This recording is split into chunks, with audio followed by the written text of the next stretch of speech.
everyone, this is the Manny 500 here once again. So, I've been wondering, will this game ever be fixed? That's the question on everybody's lips nowadays, and some of them even stopped wondering, and I think they've lost hope. There's a big debate that's split the franchise community into two camps. A big one that keeps on saying the game needs to be fixed, and the other one believing that the game runs perfectly, therefore with no need to update. So, I wonder, which side do you take? Personally, I'm really disappointed, and this situation with the game made me change my opinion about the video game industry. I feel like the release of a buggy and laggy Battlefield changed the whole game. I feel like the developers find themselves comfortable releasing unfinished products because they know it will still sell. And when you advertise a game that comes with tablet apps, weekly freebies and flashy gameplay, the way to financial success is inevitable. It will still sell after advertising things like the Commander app, introducing 20 new weapons, fast attack boats, hovercrafts, Levolution and battle packs. And speaking of the battle packs, is it just me or the whole system was not thought through entirely? And let me tell you why. Besides the fact that I finished ranking and I've ended up having no less than 70-something 25% boosts, now how am I going to receive some items that were exclusive for battle packs? There are a few knives that I'm missing, some camos and some paint. I opened the subject on the game's forum, but as yet I have no reply from the admins. One other reason why I find the battle pack system to be silly is that you no longer have to fight for your attachments. You stay there, relax, and hopefully on your next battle pack you'll get some red dot sight for some weapon you're planning on using at some point. If you check out my channel, you'll also find my so-called bug and glitches compilation.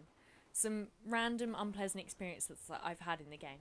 Some are just funny, some are weird, but some are so frustrating, especially when I'm the type of player who always wants to win and do well. I care about my KD ratio. I always want to improve my gameplay and my tactics. But how can you keep a good KD ratio when you get killed while you're getting stuck going up the ladder, or stuck on the rubble on the floor, or when you get killed around the corner so many times? Now, 5 months later since the release, and most of us are still waiting for a major big patch that will fix something. Of course, I'm talking of the netcode. I'll be honest with you, I don't know too much about things like that. I just know enough to notice when things don't work properly in the game, when I get shot around the corner, when I see my enemy reloading his weapon, but actually he's firing at me, when my enemy looks in the opposite way, but he's shooting at me, and so on. I know enough about the netcode issues to understand that this problem makes me die after emptying an entire magazine on my enemy, and he takes me down in half a second. The last patches made TDM unplayable anymore, by removing the sounds in the match.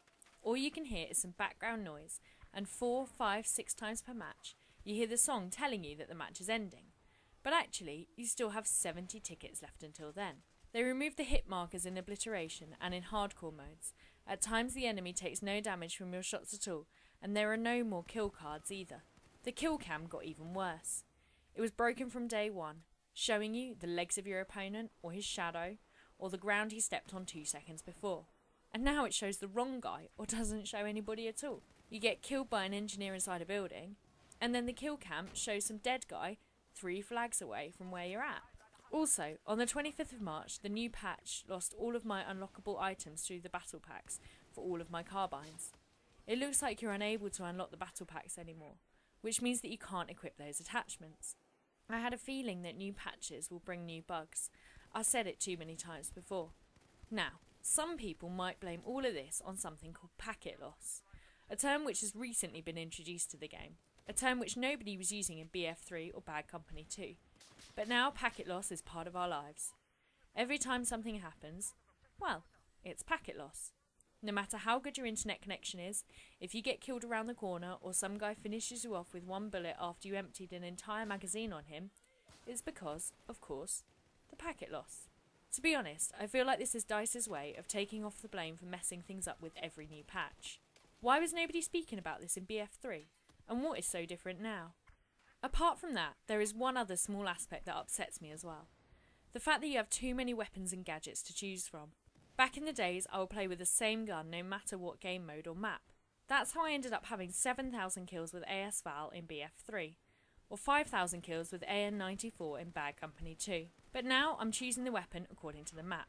So, on Zavod, I always play Engineer, but I switch between the Stinger and the RPG. On Flood Zone, I always play Recon with a Gold Magnum, and that because of all the campers on top of the building. And it upsets me a little bit, because I like to be consistent. But that's the nature of the new Battlefield. It's unpredictable and inconsistent. Which, on the other hand, it could be good because you don't know what to expect from the next match. As long as it's not Metro 2014. If it's Metro 2014, then you know what's going to happen. If you have the B flag, you're going to win.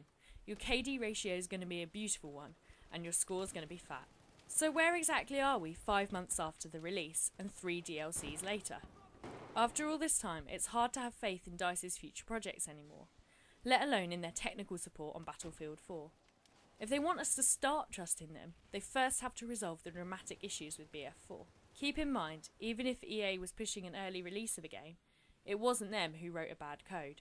Like I said, don't forget to check out my Bugs compilation series, which hopefully won't go further than Season 1, because otherwise this game is going to become famous for how badly it was made, and not for how much fun you can have playing it. As always, thanks for watching my video, keep close and stay classy.